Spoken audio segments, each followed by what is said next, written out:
오늘 구원의 은혜를 가지고 살 수 있는 방법이라는 제목으로 오늘 본문 시편 149편 4절로 5절의 말씀을 통해서 함께 은혜를 나누기를 원합니다.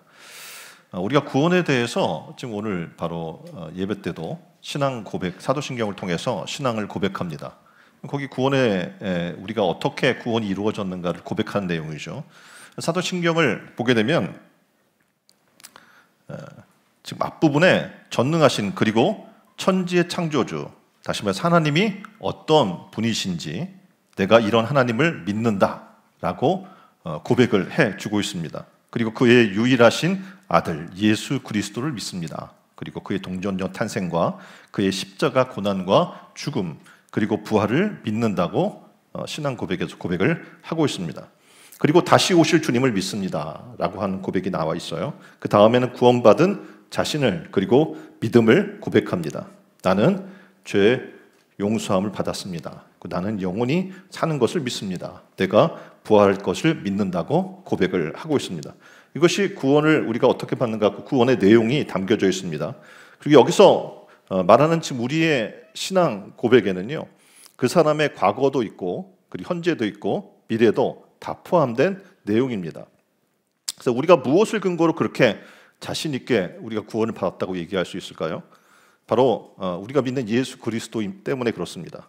그러니까 하나님 자신이 인간이 사람이 되어 오셨습니다. 그분이 바로 예수 그리스도시죠. 그래서 예수님이 이름이 여호수아, 구원이란 뜻에 호세아라는 이름 앞에 하나님의 이름인 여호와를 뜻하는 여가 붙습니다. 우리가 무엇을 근거로 그렇게 말씀하고 있냐면 바로 예수 그리스도 때문에 그렇습니다. 지금 그림에 보면 지저스라고 나와 있고 예수스라고 하는 그런 단어가 나와 있습니다. 그래서 구원이란 뜻의 호세아라는 이름 앞에 하나님의 이름인 여호와를 뜻하는 여가 붙어서 여호수아의 축약형으로 예수와 그리고 여호와는 구원이시다라는 그런 뜻으로 사용이 됩니다. 그래서 예수님의 지금 예수와 다시 말해서 야훼는 구원이시다라는 그런 뜻을 갖고 있는데요. 그 야훼라는 이름 안에는 그 손을 보라 그리고 그 못을 보라. 다시 말하면 우리의 구원은 오직 예수 그리스도의 십자가에 달려있다는 것을 말씀해 주고 있는 겁니다. 그래서 예수님께서 엄청난 고난을 우리를 위해서 받습니다. 그리고 그 대가로 지불하신 후에 우리에게 베풀어 주신 그 구원의 은혜, 그 선물이 우리에게 주어진 것이라고 지금 말하고 있는 겁니다. 그 구원의 선물이라는 참 의미는 무엇이냐면 우리가 무엇을 해서 얻는 것이 아니라 믿는 사람들에게 그 구원을 선물로 준다는 얘기입니다. 다시 말해서 믿고 받으면 놀랍게도 예수 그리스도 자신이 우리에게 임하게 되는 건데 예수 믿는 사람만이 바로 이렇게 죄 용서함을 받을 수 있게 되는 겁니다. 살아서 우리가 살아있는 하나님 그분을 믿게 되면 그분을 모시고 함께 사는 것은 바로 오늘 성경에서 얘기하는 것처럼 그분처럼 사는 능력을 우리에게 제공받는 길이 되는 겁니다. 그래서 오늘 그 은혜로 우리는 사는 줄 믿습니다.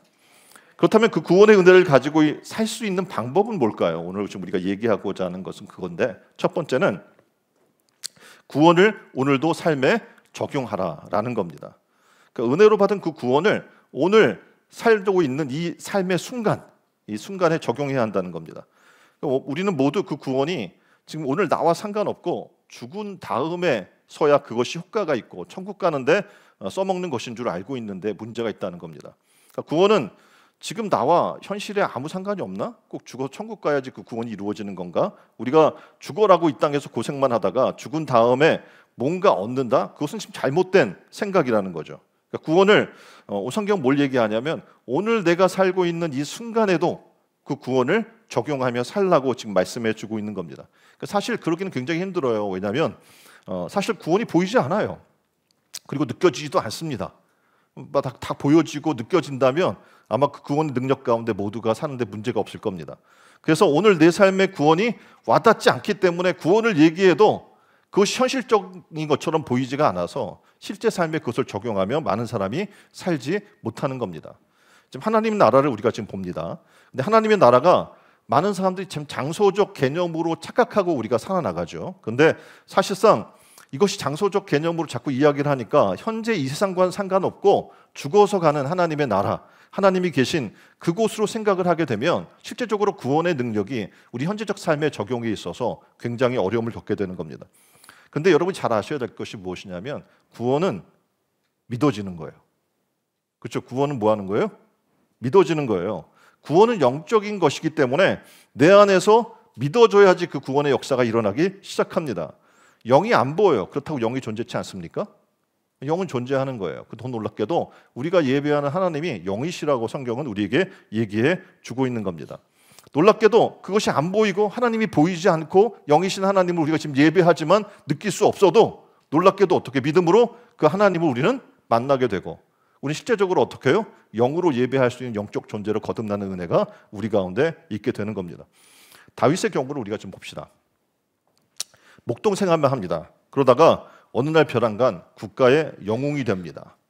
그림처럼 골리앗을 쳐서 쓰러뜨렸어요. 소년 다윗이 거대한 정말 거인인 골리앗을, 그리고 온 무장을 하고 군사 훈련이 잘 돼 있던 이 골리앗을 한 방에 쓰러뜨린 일이 일어나게 되죠. 자, 이것이 어떻게 갑자기 일어나게 됐을까요? 다윗이 기도하고 가니까 갑자기 휙 던졌더니 그 돌팔매의 돌이 지금 골리앗의 이마 정중앙을 딱 맞춰서 한 방에 쓰러뜨릴 수 있는 그런 능력을 부여하게 된 걸까요? 절대 그렇지 않다는 거죠. 목동이었던 사람이 벼랑간 갑자기 지금 골리앗이 떠드는 소리를 듣고 의분을 안에서 느껴서 기도하고 그리고 돌멩이를 준비해서 돌 던졌더니 이마에 정통에 맞고 그 거인이 쓰러졌다. 일반적으로 여러분이 아시는 것처럼 상식적으로 그런 일은 일어날까요? 안 될까요? 일어나지 않습니다. 우리가 좀 쉽게 보면 입시철이 돼요. 입시철이 되면 그 자녀들을 위해서 기도회를 합니다. 그리고 열심히 기도하면 뭔가 아이가 합격이 되리라고 생각을 하는 거예요. 근데 생각을 해보세요. 공부 하나도 안 하다가 입시철이 돼서 부모님이 열심히 기도하면 그 애가 없던 실력이 갑자기 생기나요? 예? 그리고 갑자기 답이 보여요? 시험 문제를 보면 답이 보입니까? 기도만 하면 실력이 없어도 실력 좋은 사람으로 갑자기 급상승되고 또 실력 좋은 사람들 다 제끼고 이기고 붙을 수 있을까요? 누가 봐도 아니죠. 그런 하나님이라면 공평한 하나님이 아니기 때문에 그렇습니다. 자, 그럼 뭐하러 기도합니까? 그건 능력이 생기는 것도 아닌데. 성경 오늘 우리에게 뭘 얘기하냐면 구원의 능력은요, 매일의 삶에 하나님이 주신 은혜를 만나고 매일매일 그 삶에 적용이 됐을 때 실질적인 구원이 우리 가운데 일어난다는 겁니다. 다시 말해서 시험 보는 며칠 앞두고 기도한다고 갑자기 급상승되는 것이 절대 아니고, 그렇게 해서 기도하는 게 아니라 처음부터 나의 삶을 하나님께 맡기고 시작해야 된다는 겁니다. 다시 말하면 공부하면 힘들면 기도하는 거예요. 하나님 제게 피곤치 않게 해주세요. 공부할 수 있는 힘을, 지혜를 주세요. 하나님 문제를 푸는데 자꾸 이게 문제가 막혀, 어려워. 하나님 이것을 풀 지혜를 내게 주세요. 하나님이 도와주시면 해나갈 줄 믿습니다. 기도하는 거예요. 순간순간. 하나님이 함께 하면서 기도하면서 공부하는 거죠. 그러면 어떻게 합니까? 그 삶을 통해서 하나님이 어떻게 해요? 그에게 구원의 능력을 매일매일 베풀어 주는 거예요. 실질적인 하나님이 어떻게 해요? 역사를 일으켜 줄 수 있는 은혜를 베푸시기도 합니다. 다윗은 굉장히 지루한 목동 생활을 합니다. 근데 그의 지루한 목동 생활을 헛되이 보내지 않습니다. 하나님을 의지합니다. 그리고 하나님을 의지해서 실력을 쌓습니다. 그가 목동 생활을 하면서 돌팔매질을 한두 번 했을까요? 수없이 했습니다. 그의 시편을 보면 어떻게 곰도 그냥 수없이 자기가 무찔렀다고 이야기를 해요. 그러니까 수없이 돌팔매질 잘해서 곰도 두려워하지 않고 맞춰서 곰도 쓰러뜨렸던 거예요. 그리고 매 순간 어떻게 합니까? 양들을 지키기 위해서 제게 힘을 주십시오. 담대함을 주십시오. 용사가 되게 하십시오. 그리고 기도했겠죠. 그리고 하나님, 내가 하나님 앞에 크게 쓰임받는 사람이 되겠습니다 라고 어떻게 합니까? 매 순간 그는 기도하는 사람이었던 거예요.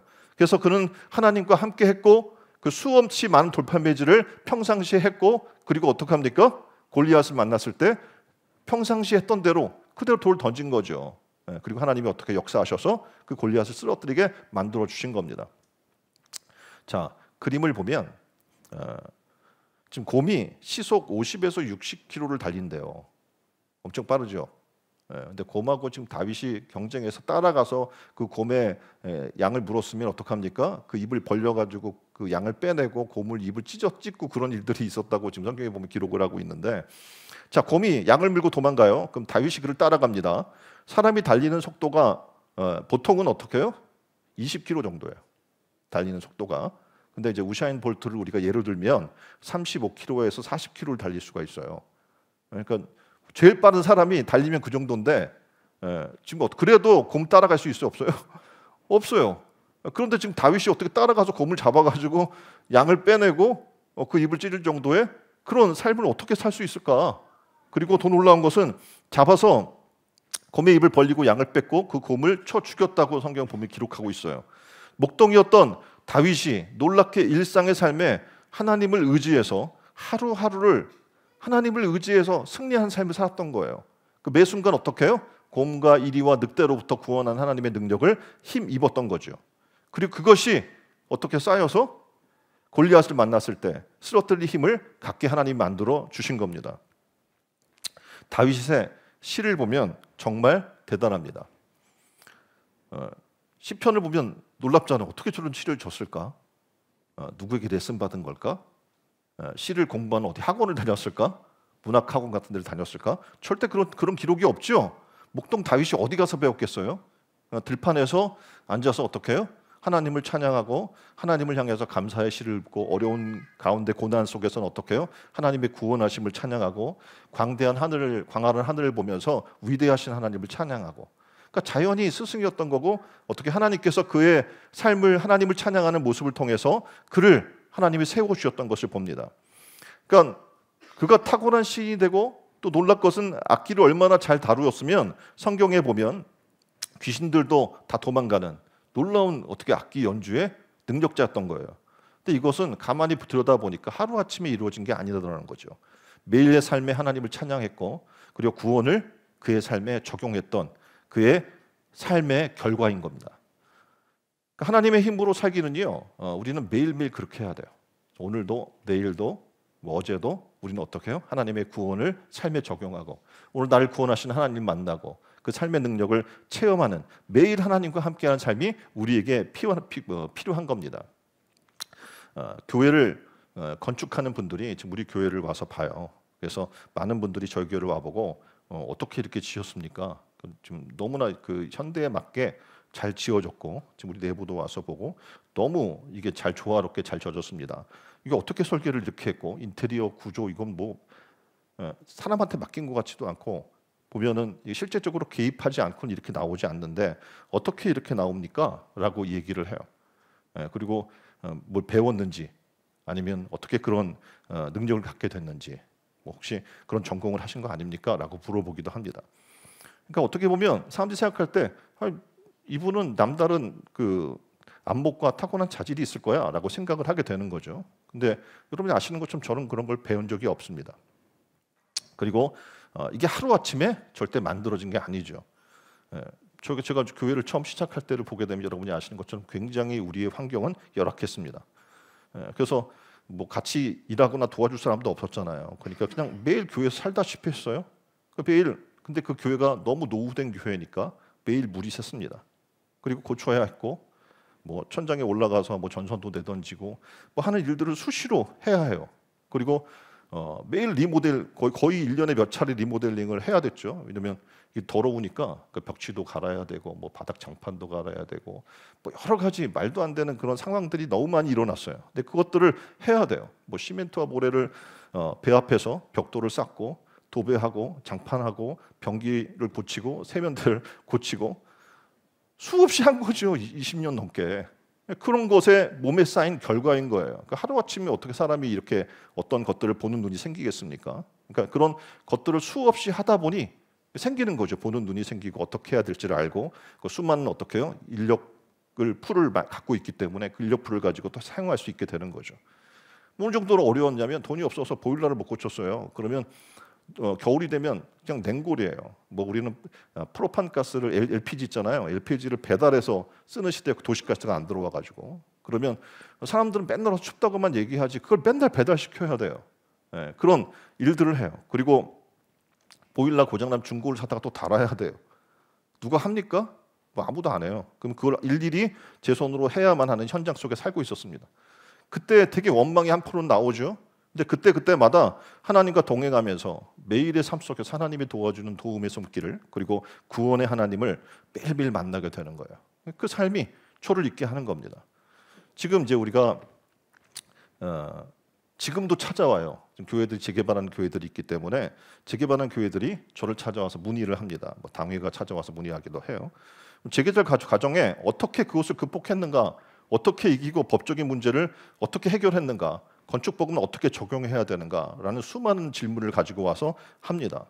현행 도시 및 주거 환경 정비법에는요, 교회에 대한 재개발 보상 기준이 아예 없습니다. 그럼 재개발 과정을 제가 20년 넘게 재개발 싸웠는데 과정 속에서 수많은 재개발 과정의 교회를 봤어요. 어떻게 그들이 싸우는가. 그리고 재개발 전문가들과 이야기를 나눴고, 그리고 초교파 재개발 대책위원회에 참여해서 활동도 하고 수많은 자료를 모았습니다. 그리고 그럼 다 될 줄 알았는데 정말 최악의 조합을 만났습니다. 그래서 그들과 싸우는데 도움이 필요했어요. 그래서 구청도 담당자들을 만나게 되고 시청 관계자들을 만났고, 구의원, 시의원, 구청장, 시장, 국회의원 안 만나본 사람이 없습니다. 민사, 행사, 형사 소송을 당했습니다. 소송을 해야 되잖아요. 누가 해요? 여기 교인 한 분이라도 할 사람이 있습니까? 해야 돼요. 근데 정말 그걸 싸워야 되니까 법전을 뒤져가면서 싸웁니다. 특별히 도와줄 사람도 없습니다. 정말 괴로운 시간이었죠. 근데 놀랍게도 그 모든 고통의 순간 속에 하나님을 만날 수 있었습니다. 그러니까 교회 재개발이 정말 성공적으로 이루어진 것은 하나님의 100%의 은혜입니다. 근데 또한 교회가 최선을 다할 때 최고의 결과가 나오게 되는 거예요. 그러니까 재개발의 과정은요, 정말 피 말리는 과정의 시간이었습니다. 돈 없었어요. 협력자도 없었어요.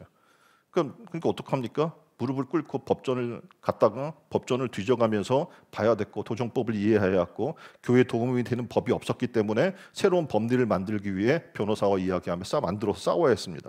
그러니까 정말 계란으로 바위치기의 싸움을 한 거죠. 그 가운데 놀라운 것은 매일매일 구원의 은혜를 체험하게 된 거죠. 법리가 이해되게 됐어요. 싸울 만한 새로운 법을 만들 수가 있었습니다. 그러니까 이것이 하루아침에 주어진 능력이 아니죠. 어떤 분들은 얘기해요. 목사님 똑똑해서 그래요. 목사님 스마트해서 그래요. 절대 그렇지 않습니다. 이것이 하루 이틀에 쌓인 게 아니에요. 수십 년을 싸워서 만들어진, 그리고 경험하고 부딪히고 그 가운데 하나님 앞에 무릎 꿇고 하나님을 만나면서 하나님이 주어진 구원을 경험한 결과입니다. 제가 이제 20년 넘게 대학에서 강의를 했으니까 학생들이 물어봅니다. 어떻게 신학 지식을 제대로 배울 수 있을까요? 학교에서 배우는 건 별로 없고 가르쳐주는 것도 기대만큼 없습니다. 그래서 당연하죠. 학교에서 가르쳐주는 건 한계가 있습니다. 그리고 내가 배울 수 있는 것도 한계가 있는 거예요. 그러면 어떻게 해야 됩니까? 그럼 비판만 하고 학교가 뭐 가르쳐주지도 않고 뭐 도움 될 것도 아니고 이렇게 비판만 하면 그런 미래가 없을 겁니다.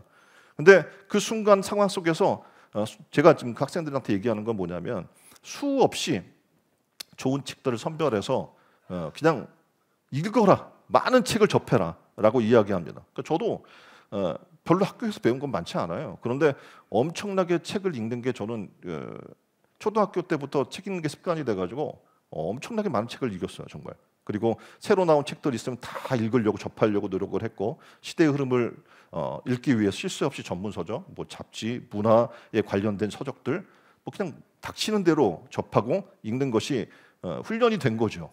그 훈련 속에서 그것에 하나님 앞에 기도하면서 인사이트를 달라고 이야기했고, 또 놀랍게도 그것에서 책 하나에서 하나의 인사이트만 얻어도 어마어마한 거예요. 그래서 수많은 책을 읽으면서 거기서 인사이트를 얻게 되는 거예요. 근데 결국 이런 것들이 매일 쌓여서 제가 된 것이지, 뭐 하루아침에 저 사람은 어떻게 했어? 뭐 운이 좋아?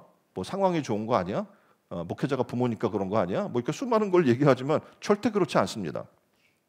또 뭐 수많은 지금 이제 저희 뭐 교단을 제가 지방회장도 하고 그러고 있으니까 교단의 일들도 하고 있다 보니까 와서 물어봐요. 이제 목사님들이 어떻게 하면 설교를 잘할 수 있습니까? 물어봐요. 어떻게 하면 잘할 수 있을까요? 설교학을 공부하면 설교를 잘할 수 있을까요? 그러면 기본 신학생들은 다 설교학을 공부하니까 설교를 잘해야겠죠. 근데 설교학을 공부한다고 절대 설교를 잘할 수 없습니다. 방법은 단 하나예요. 제가 경험해 본 바로 많이 강단에 쓰는 겁니다.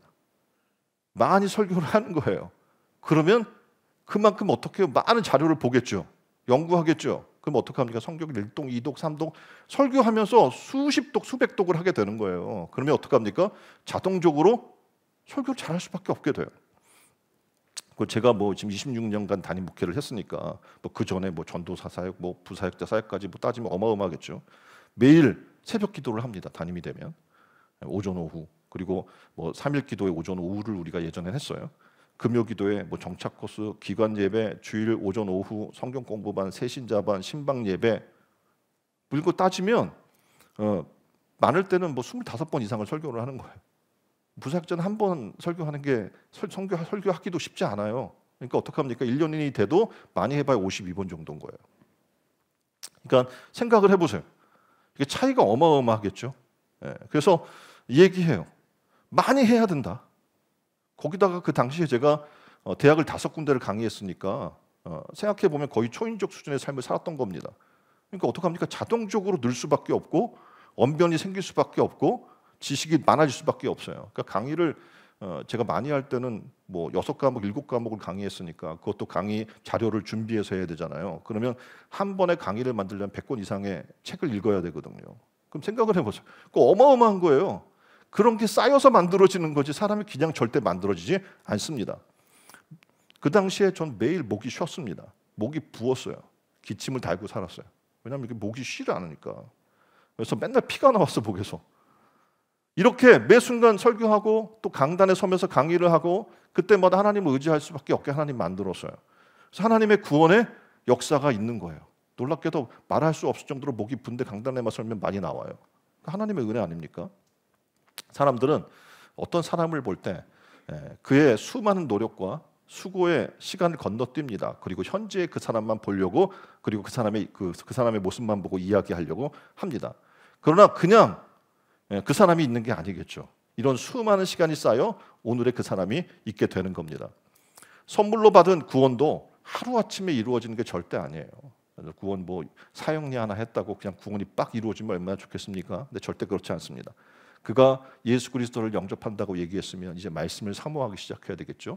말씀 한 절 한 절을 깊이 있게 살펴보고 그 말씀을 내 삶에 적용하고 구원을 적용하는 삶이 시작되었을 때 구원의 은혜가 쌓이기 시작하는 겁니다. 그리고 오늘의 구원이 삶에 적용될 때, 그리고 하나님의 구원은 완성되어 가게 됩니다. 오늘 신촌 은혜로운 교회 모든 성도님들이 이렇게 매일의 삶에 하나님의 구원이 임재하기를 주님의 이름으로 축원드립니다. 사람들은 오늘을 살지만 내일을 두려워합니다. 당연히 다 모두가 미래를 두려워하겠죠. 경기가 나쁘다. 그래서 지금 도표를 보면 중고등학생은 내가 무엇을 잘하는지 몰라서 대학 입시에 대한 불안이 있고요. 그리고 대학생, 취준생들은 취업이 어려워서 미래에 걱정이 되고 불안해합니다. 직장인과 청년 그룹은 보장되지 않은 노후 대책을 미래 불안의 대표적 요소로 꼽고 있습니다. 많은 사람들이 당연히 미래를 불안해할 수밖에 없어요. 저도 우리 교회의 내일을 자꾸 생각하면 불안합니다. 왜냐하면 우리의 현실이 그렇게 넉넉하지 않기 때문에 그래요. 그래서 저도 새로운 미래를 준비하면서 잠을 못 잘 정도로 그렇게 무릎을 꿇고 하나님 앞에 지금도 하나님의 구원을 요청하고 있습니다. 제가 현실을 지금 당면한 현실, 제가 부딪혀 싸우고 있는 내용들을 여러분에게 이야기한다면 아마 두려울 거예요, 여러분들은. 얘기 안 하는 거예요. 받을 믿음이 없기 때문에.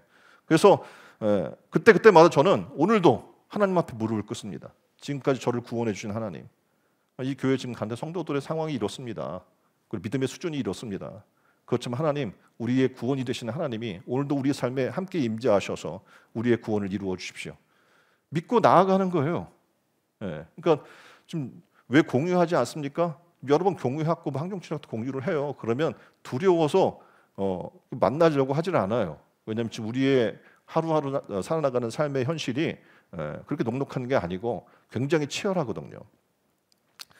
어떤 상황이 오던 간에, 어떤 문제가 있던 간에 우리는 놀랍게도 이미 구원받은 사람이고 지금 구원의 놀라운 은혜를 지금까지 누리고 온 사람들입니다. 그리고 하나님은 약속하기를 앞으로의 구원도 약속하겠다고 지금 말씀하고 있는 겁니다. 아무리 우리 앞에 문제가 크더라도 구원받은 내게, 그리고 오늘 구원을 베푸시는 하나님 앞에 나의 걱정은, 무용지물인 것을 깨달으시기를 주님의 이름으로 축원드립니다. 우리는 구원의 삶 가운데 있는 거예요. 그리고 우리는 구원의 결과로 지금 살아가고 있는 줄 믿습니다. 자, 오늘 여러분의 삶에 어떤 어려움이 있더라도 오늘 하나님이 구원하시는 하나님은 동일한 하나님이에요. 그럼 어떻게 해요? 그 구원을 적용하고 사시기를 주님의 이름으로 축원드립니다. 놀랍게도 우리가 지금 보면 전쟁의 삶들이 막 일어나요. 그럼 얼마나 불안하겠어요? 특히 대한민국에 사는 사람은 전쟁의 위기에 늘 놓여 있어요. 뭐 북에서 핵을 뭐 준비하고 뭐 쐈다 그러면 어떡합니까? 걱정이 되고 주변에 수많은 나라에서는 어떻게 해요? 이민 간 사람들 아니면 교포들은 연락이 오는 거죠. 한국 괜찮냐고. 그 정도로 우리는 지금 불안한 정세 가운데 살고 있습니다. 근데 다윗은 전쟁 가운데 있었어요. 그의 삶 보면 늘 전쟁이에요.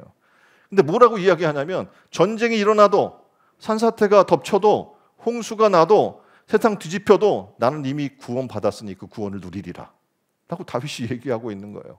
구원받은 사람은 삶의 질이 다른 거예요. 퀄리티가. 오늘 여러분 구원 받으셨습니까? 정말 받았어요? 구원 받았으면 그 삶을 누려야 돼요. 오늘 누리고 살아야 되고 오늘 내 삶에 적용하고 살아야 될 줄 믿습니다. 기억해야 될 것은 구원은 죽은 뒤에나 그 효과가 발동되는 것이 절대 아니라는 겁니다. 하나님이 우리에게 주신 구원의 그 은혜는 오늘도 지금 우리 안에서 살아 역사하시고 우리를 위해 일하고 있는 줄 믿으시길 바랍니다. 그 구원이 바로 우리 안에 있는 누구예요? 예수 그리스도인 줄 믿습니다. 오늘 나에게 주신 그 구원을 적용하며 사는 신촌 은혜로운 교회 성도들이 다 되기를 주님의 이름으로 축원드립니다. 자, 두 번째는 뭐냐면 구원으로 기뻐하라는 거예요. 자, 구원 받았으면 어떻게 해야 돼요? 예? 구원 받았으면 기뻐해야죠. 그렇죠? 예, 기쁘십니까? 옆에 분에게 물어봅시다. 기쁘십니까? 예, 구원 받았는데 안 기뻐한다는 게 문제인 거죠. 물어봐요. 왜 이렇게 얼굴이 인상이 안 좋으세요? 요즘 안 좋은 일이 많은가? 뭐 좋은 일이 뭐가 있겠어요? 교회 다니는데 우리는 구원 받았는데 좋은 일이 없어요? 구원으로 기뻐해야 되는데 이걸 잃어버린 거예요. 구원의 감격을, 구원의 은혜를. 구원의 시작은 뭐로부터 시작되냐면 기쁨으로부터 시작되는 줄 믿으시길 바랍니다. 대부분 신자들은 구원을 놀랍게도 실생활에 적용할 줄 모르는 거예요. 구원은 구원이고 내 삶은 내 삶인 거죠. 근데 현재 보통 사람들의 특징은 뭐냐면 구원의 힘으로 살지 않아요. 뭐로 사는가? 그들은 어떻게 합니까? 자기 힘으로 살아요. 그래서 아프고 힘들면 어떻게 해요? 고생하는 거죠. 고생스럽겠죠. 병원을 찾아야 되고 약을 찾아야 되고 민간요법을 찾고 뭐 그것들이 일부 도움이 될 수도 있습니다. 그런데 내 안에 구원의 은혜를 주시는 하나님을 만나려고 노력하지 않는 거죠. 그리고 그 구원의 능력이 발동되지 않아요. 그러니까 그것이 작동되지 않으니 얼마나 구원과 별개의 삶을 살고 있는 우리의 삶을 우리는 알 수 있는 거죠. 자, 옆에 분에게 이야기해 봅시다. 나는 이미 구원받았습니다. 자, 그렇다면 첫 번째 하나님이 주시는 놀라운 현상 중에 하나가 뭐냐면 구원의 감격이거든요. 그럼 기쁨 가운데 살아야 될 줄 믿습니다. 기쁜 생각으로 이제 구원 좀 옆에 분에게 이야기합시다. 나 구원 받았습니다. 당신도 구원 받았습니다. 우리 모두 구원 받았습니다. 자, 그렇다면 현재 내가 지금 겪고 있는 어려움, 뭐 그 문제가 되겠습니까? 오늘 죽어도 천국 가는데 구원 받았는데 문제 돼요, 안 돼요? 안 돼요. 근데 오늘 죽으면 천국 갈지 몰라. 불확실해. 내 삶의 구원의 지금 현재 구원의 삶을 누리지 못하고 있는 거죠. 오늘 내가 구원받았다는 걸 적용하지 못하고 사는 거예요. 그러니까 어떻게 해요? 죽음 이후의 일이라고 생각하니 현재 내가 살아나가는 삶의 어려움을 대할 때, 문제점을 대할 때 그걸 극복할 힘이 그에게 없는 거죠. 그러니까 방송에 보게 되면 이렇게 매스컴을 보면 많은 사람들이 웃음 치료법이라는 것을 사용해서 억지로라도 노래하래요. 억지로라도 어떻게 해요? 웃으래요. 그리고 그렇게 사는 사람은 암에 대한 저항력이 높기에 무조건 웃으라라고 치료법을 얘기합니다. 그러면 긍정적 신체 변화를 일으켜서 통증이 감소되고 그리고 스트레스가 완화가 되고 삶의 만족도가 증진됩니다. 그렇게 얘기를 합니다. 그럴까요? 그렇대요. 한번 웃어보세요. 옆에 분에게 하하하 한번 웃어보십시오. 네. 아마 제가 지금 1시간 동안 여러분한테 하하하하 막 계속 웃으라고 이야기하면 웃을 수 있을 거예요. 억지로. 네? 근데 어떻게 돌아가면서 힘들어 죽겠네. 웃으라고 해가지고. 그리고 그 이상을 할 수가 없어요. 그렇죠? 누가 시키면 억지로는 할 수 있는데 이게 24시간 내내 웃고 있으면 미친 사람이라고 그러지. 그렇죠? 이게 정상적으로 그렇게 할 수 있는 힘이 우리에게 없는 겁니다. 늘 웃을 수 있다면 아마 병 걸릴 사람이 아무도 없었겠죠. 근데 억지로 그냥 한없이 계속 웃어대는 건 불가능해요. 힘듭니다. 왜냐하면 근본적으로 기뻐할 힘이 우리에게는 없기 때문에 그렇습니다. 성경도 이야기하죠. 항상 기뻐하라. 쉬지 말고 기도하라. 범사에 감사하라. 사도 바울이 이것이 그리스도 예수 안에서 너희를 향한 하나님의 뜻이라고 이야기를 하고 있어요.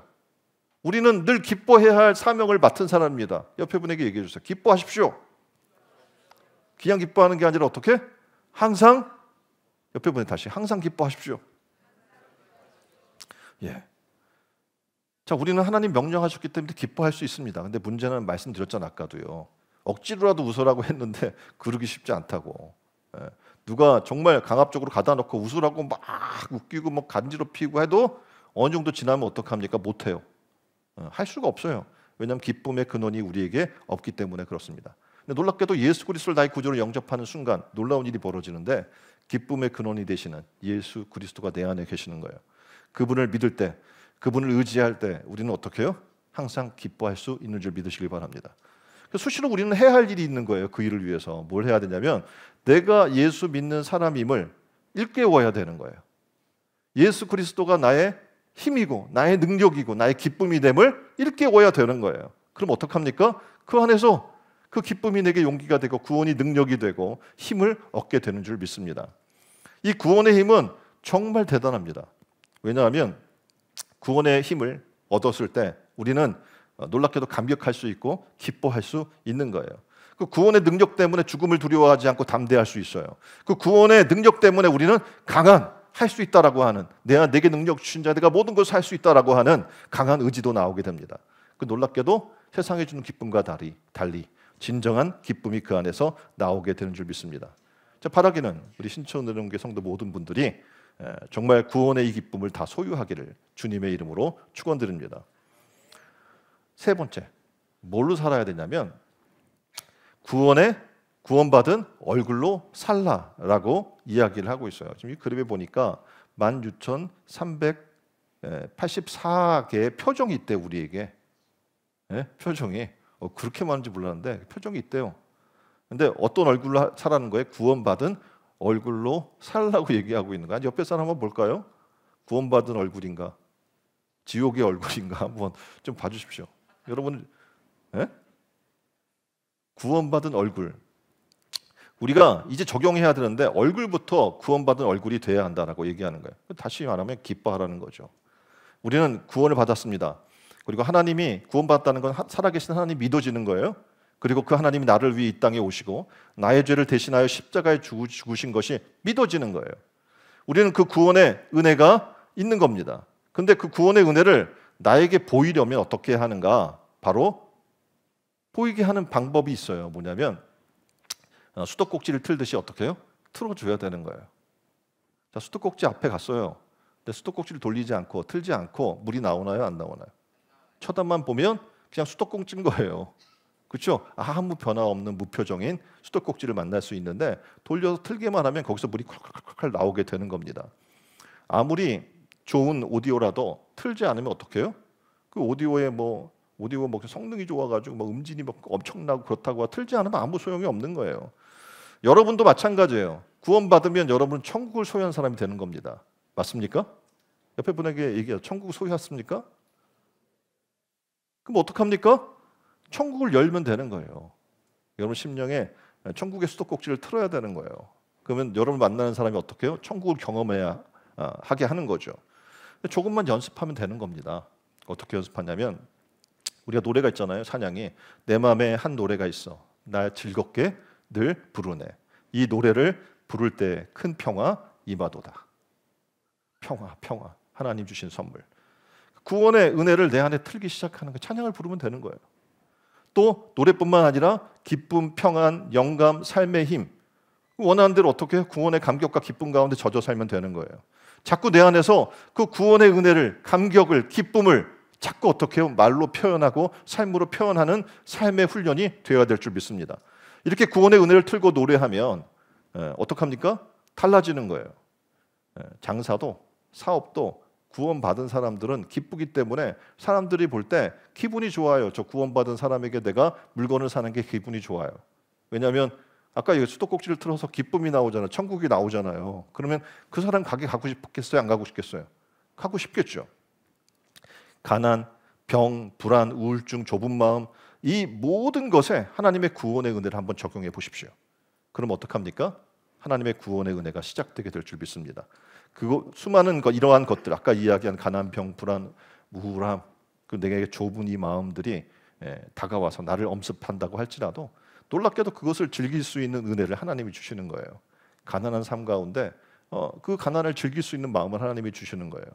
병이 있어도 그 가운데 그 삶을 즐기고 돌려 그것을 가지고 복음으로 활용하는 능력이 생기게 되는 겁니다. 근데 생각해 보세요. 한두 번 했다고 그 사람이 바뀌겠어요? 손이 우리가 예배에 참석하고 부흥회에도 참석한다고 그 사람이 바뀌지 않는 이유가 있어요. 왜냐하면 그것을 삶에 적용하지 않기 때문에 그렇겠죠. 한두 번 집에 가서 이 왼수야가 아니라 아유 내 사랑 이렇게 얘기하라고 하면 몇 번 하겠죠?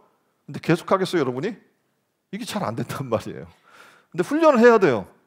여러분이 어디 몸이 척추가 아프고 허리가 아파요. 그러면 물리치료를 받죠. 그럼 물리치료 한두 번 받으면 다 나아요? 어떻게 알아요? 쉴 새 없이 받아야 돼요. 그리고 또 하나 해야 될 게 뭐니까 자세 교정입니다. 자세를 쉴 새 없이 교정을 해서 신경을 계속 쓰고 살아야 하는 거예요. 그러면 어떡합니까? 자세가 고쳐지면 치료가 되기 시작하게 되겠죠. 그러니까 이렇게 내 안에서 구원의 은혜를 연습해야 된다고 성경은 얘기해 주고 있는 겁니다.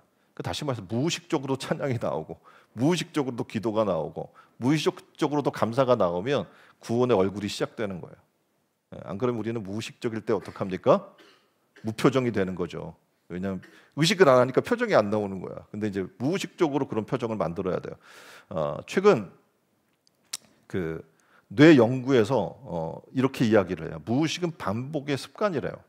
그러니까 걷는 방법, 말하는 방법, 생각하는 방법, 이 모든 게 무의식 쪽에 저장이 돼서 자동적으로 되는 거죠. 여러분이 걸을 때 왼발 오른발 왼발 오른발 신경 쓰고 안 걷잖아요. 그러니까 무의식적으로 걸어지잖아요. 마찬가지예요. 생각하는 것도 그래요. 갑자기 생각하지 우리가 다른 언어를 생각할 때 주어, 목적어, 서술어를 생각하면서 하면 제대로 되는 게 아니에요. 그러니까 무의식적으로 나와야 어떻게 해요? 네이티브처럼 이렇게 말을 할 수 있게 되는 거거든요. 그러니까 뇌 가소성이라는 게 있거든요. 뇌 가소성이란 뭐냐면 뇌가 외부 자극이나 환경 변화에 대응하기 위해서 변화하려고 하는 특성을 얘기를 합니다. 그래서 우리에겐 뉴런이 있죠. 그럼 이 뉴런과 뉴런 사이에 전달한 연결 통로를 시냅스라고 이야기를 하는데 뉴런이 활발하게 만들어 주어야 돼요. 그래서 얘네가 활발하게 움직이게 만들어 주면 그것이 반복되다 보면 시냅스가 넓어지게 돼요. 그럼 어떡합니까? 이게 활동이 막 커지게 되니까 굉장히 속도도 빨라지고 지혜로운 사람들이 돼가게 되겠죠. 그러니까 우리가 나에게 어떻게 보면 구원의 힘이 제공이 됐어요. 근데 이것을 내 안에 가만 방치해 두게 되면 어떻게 구원의 능력이 활발하게 움직여지지 않겠죠.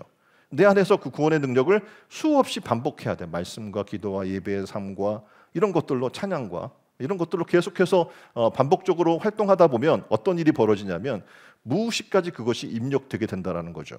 그래서 말씀으로 구원의 감격으로 그냥 기쁜 거예요. 그래서 다시 한번 옆에 사람 보세요. 어때요? 기뻐 보여요? 안 기뻐 보이는 이유는 훈련이 안 돼서 그래요. 이제 하면 되는 거예요. 이렇게 계속 한번 웃기 시작했잖아요. 그러면 또 웃고 또 웃고 이걸 반복해서 하는데 뭘 생각해야 되냐면 구원의 기쁨을 생각하는 거예요. 구원의 은혜를 생각하는, 고통받을 때도 십자가에 달리신 예수 그리스도 구원의 은혜를 생각하면 극복할 수 있게 되는 거잖아요. 이렇게 무의식까지 그게 입력되게 되면 십자가만 바라봐도 십자가라는 소리만 들어도 눈물이 나오고 감격이 되고 감동이 되는 은혜의 역사가 시작될 줄 믿습니다.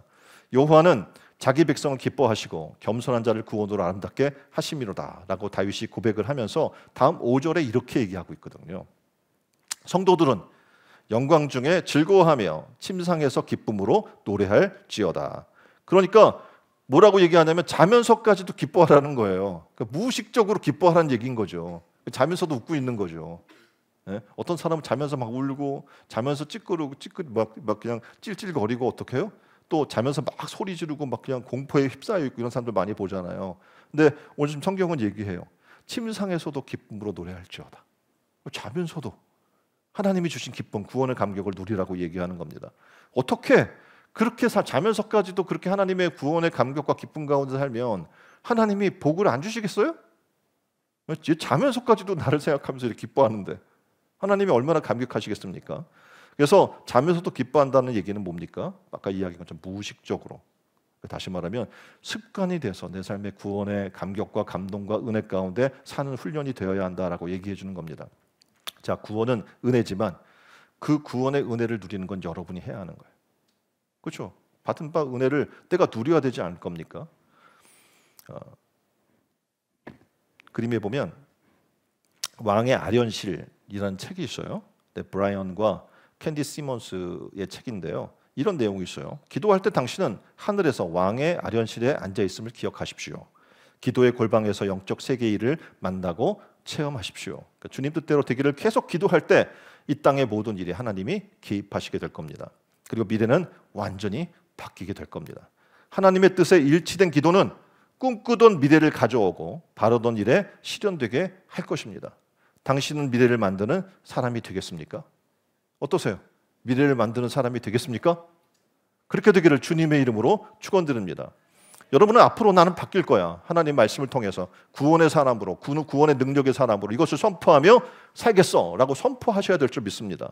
내 안에 구원에 있으니까, 구원의 은혜가 있으니까 내면의 그 구원을 끄집어내면서 살겠다고 다짐해야 되는 거예요. 자, 그러려면 아까 말씀드린 것처럼 뭐부터 바꿔야 돼요? 얼굴부터. 자, 이 아이를 보십시오. 억지로 웃는 것 같습니까? 가식이 있나요? 예? 지금 제 연기 학원에서 웃는 거 훈련하는 걸까요? 아니요, 그냥 딱 봐도 너무 진솔한 웃음을 아이가 웃고 있겠죠. 보니까 억지로 웃는 삶이 아니에요. 구원의 기쁨은 억지로 웃는 게 절대 아니에요. 구원의 감격이 있어야 그 구원의 기쁨을 맞이할 수 있게 되는 겁니다. 가까운 사람에게 구원의 감격의 얼굴을 보여주시기를 주님의 이름으로 축원드립니다. 자, 이 훈련을 하려면 어떻게 해야 되냐면 가까운 사람에게, 자, 따라하십시오. 가까운 사람에게 평상시 얼굴을 찍어달라고 하세요. 네. 갑자기 평상시 얼굴, 나의 그 평상시 삶의 얼굴 한번 찍어달라고 얘기를 해보세요. 그럼 여러분이 어떤 표정을 짓고 있는지 알 거예요. 네. 그렇지 않고는 내가 내 얼굴을 볼 수 없으니까 모른단 말이죠. 네. 그래서 평상시 얼굴을 찍어달라고 하고 그 얼굴을 보면서 자꾸 고치려고 노력을 해야 되겠고, 그렇다면 이걸 어떻게 할까? 아까 이야기한 것처럼 하나님의 구원의 감격 가운데 내가 들어가려고 해야 돼요. 그리고 어떻게 해요? 그 훈련을 통해서, 말씀을 통해서, 기도를 통해 찬양의 삶과 그 구원의 기쁨을 누리는 그런 삶을 통해서 거울을 보고 나의 얼굴에 하나님의 영광이 드러나는 것을 믿음의 눈으로 볼 수 있는 눈이 열리시기를 주님의 이름으로 축원드립니다. 그럼 여러분의 표정은 변하기 시작할 거예요. 어떤 얼굴로? 구원의 기쁨이 있는 얼굴로 변하게 될 줄 믿습니다. 우리에게 구원의 은혜가 있다면 그 구원의 기쁨을 여러분의 얼굴로 표현하시기를 주님의 이름으로 축원드립니다. 자, 그리고 구원의 구원이신 예수를 내 안에서 활용해야 돼요. 사용할 줄 알아야 될 줄 믿습니다. 그러면 상황은 더 많이 바뀌게 될 겁니다. 염려하는 그 모든 상황에 대처하는 방법도 달라지게 될 거예요. 주님이 내 안에 있으니까. 뭐 이런 책이 있어. 예수라면 어떻게 할까라는 책이 있어요. 내가 사업을 할 때 예수님이라면 이 사업을 어떻게 감당하실까? 친구를 만났는데 예수님이라면 이 상황 가운데 저 고민의 문제를 뭐라고 말씀해 주실까? 그러니까 늘 예수를 내 안에 두고 그분의 생각과 마음을 가지고 살아나가는 거죠. 그리고 염려하는 그 모든 상황의 대처 방법도 주님이면 어떻게 할까라는 것을 고민하면서 살아나가는 거예요. 그러니까 나에게 주신 그 은혜를 내 안에서 적용한다면 여러분의 삶의 가치는 완전히 달라지게 될 겁니다. 그리고 아마 여러분들은 구원의 감격 가운데 살게 될 줄 믿습니다. 그 연습을 내 안에 오늘부터 시작하십시오. 우리가 겪는 모든 어려움, 그리고 내 안에 있는 그 구원의 능력이 그 모든 어려움 다 덮게 될 줄 믿습니다. 그러니까 평상시에 이 구원의 능력이 작동하려면 어느 정도로 노력해야 되는지 아시죠? 무의식적으로 그것을 내가 할 수 있을 정도로 하나님 말씀에 젖어 살아야 될 줄 믿습니다. 그럴 때 놀랍게도 그것이 어떻게 해요? 여러분의 믿음의 생활로 연결되고 그리고 구원의 감격과 기쁨에 있는 얼굴과 마음으로 밝혀지게 될 줄 믿습니다. 자, 찬송가 498장을 보게 되면 저 죽어가는 자 다 구원하고 죽음과 죄에서 건져내며 죄인을 위하여 늘 애통하며 예수의 공로로 구원하네. 저 죽어가는 자 예수의 은혜 힘입어 다 살겠네. 이런 찬송의 가사가 있어요. 오늘 우리가 이 찬송을 부를 뿐만 아니라 찬송을 삶에 한번 적용해 봅시다. 오늘도 저 죽어가는 자 구원하라고 우리를 보내신 거거든요. 그럼 우리에게 눈이 열려서 저 죽어가는 자가 보여야 되고 내가 받은 구원의 감격과 기쁨을 그들에게 전달해 주어야 할 줄 믿습니다. 그래서 구원받은 얼굴로 살면 되는 거예요. 오늘부터 이 시간 한번 기도했으면 좋겠어요. 하나님의 구원의 은혜를 깨닫게 해주십시오. 오늘 구원을 오늘도 내 삶에 적용하게 해서 그리고 그렇게 살게 해서 구원의 기쁨을 누리고 구원받는 얼굴로 살게 해 주십시오. 우리 다 같이 한 목소리로 기도하겠습니다.